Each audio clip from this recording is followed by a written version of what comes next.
Today on the USA News, the 12th day of the war between Israel and Hamas comes with more rocket fire out of Gaza, which causes major damage in southern Israel. Get all the breaking details next. Hey folks, welcome to the USA Newscast. We've got breaking news for you coming out of Israel right now. More rockets have been fired out of Gaza into Israeli territory. Take a look at your screen. This is a picture from today. Again, that rocket impact caused that natural gas facility to catch fire. They met for hours, and at the end of that meeting, he said that the operation against Hamas is just beginning. So he's saying, buckle up, folks, because this is going to go on for a while. Remember, the last time Hamas and Israel fought a major war was back in 2014. It was 50 days of fighting. A lot of unknowns right now. How much longer this thing will go on? What will be the ultimate outcome? One thing we do know, this is just the latest chapter in the Hamas-Israel conflict. It goes back decades. And unfortunately, I think it's going to be a conflict that continues for decades to come. But Hamas has grown since then, both in strength and in radicalism. Click the notification bell so you get alerts every time a new video is posted. Folks, we're coming to you every day, Monday through Friday, and sometimes on the weekend depending on the news cycle. We're bringing you in-depth coverage on all these breaking stories, including all the ramifications for the Middle East, and for the US, and for the world. We'd love to have you here with us every day as subscribers. It's absolutely free, so be sure to join us. Thanks so much for joining us here today. Till tomorrow, God bless you. Remember, never hold your peace. They now have some 100,000 rockets and missiles pointed at every inch of Israel. They're also much stronger on the ground in Gaza. Make sure you hit the subscribe button so you never miss an upload. Tap the bell icon so you're notified every time a new video is posted. And don't forget to share your thoughts, insights, and comments below. Thanks for watching. We'll see you back here tomorrow. Remember, they took over Gaza in 2007. Ever since then, they've built an elaborate network of underground tunnels there, these attack tunnels. They've used them to launch surprise attacks into Israel. We saw that again on October 7th. We saw Hamas fighters swarm into Israeli territory via these tunnels and cause all that havoc and murder and mayhem across southern Israel. And I think everybody in Israel is preparing for a very long engagement. They're calling this the 12-day war.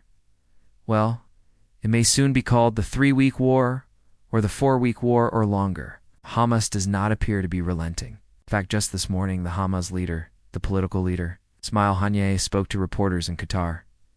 And he said that Hamas is ready to expand the war, to escalate the war. And he accused Israel of committing genocide against the Palestinian people. So not exactly a call for de-escalation there from the political leader of Hamas. But then here's another picture.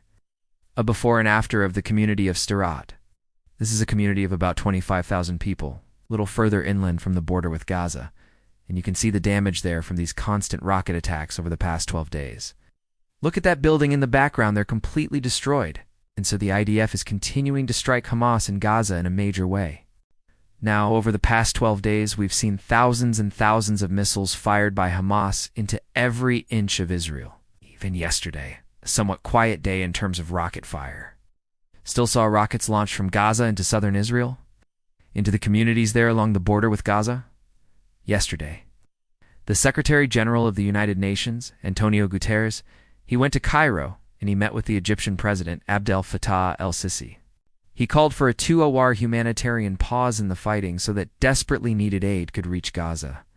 But Israel has been very resistant to that. Rightly so, I believe, because Hamas uses those sorts of humanitarian pauses to resupply itself. We've seen that time and time again. They use it to bring in weapons, munitions, even suicide bombers in the past, during previous wars. So Israel is not interested in that. I do not expect them to agree to any sort of ceasefire or humanitarian pause until they have totally crushed Hamas militarily. They're not going to allow Hamas to regroup and rearm. They want to take out Hamas for good, and that's going to take some time. We had 2 Israelis murdered by a Hamas sniper, so they continue to be targeted. They continue to be fired upon by the Israel Defense Forces. The IDF says that over the past 12 days, they have struck some 3,500 targets in Gaza. So it's been very busy.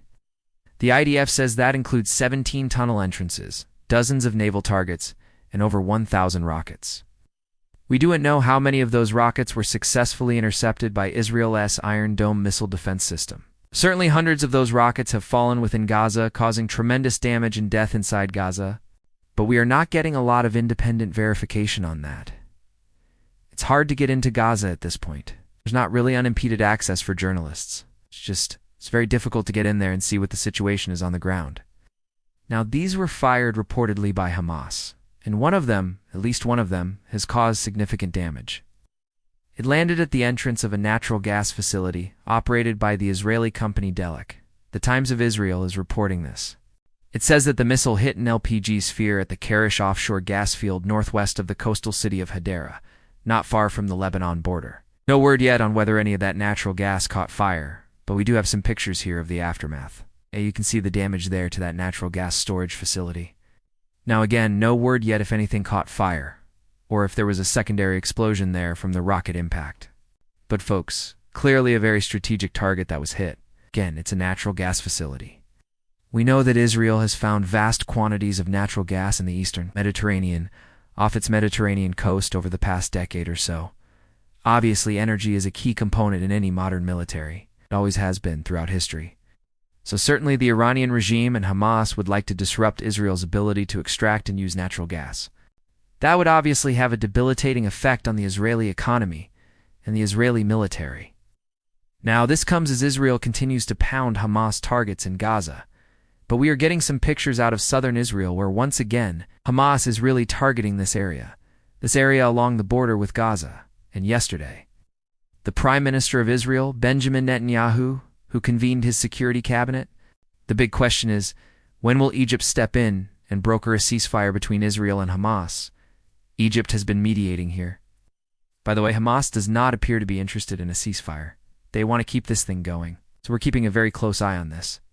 Hey, one last note before we go. If you have not subscribed to the channel, hey, be sure to give us a subscribe. Hey everyone, thanks for checking out the Watchman USA News.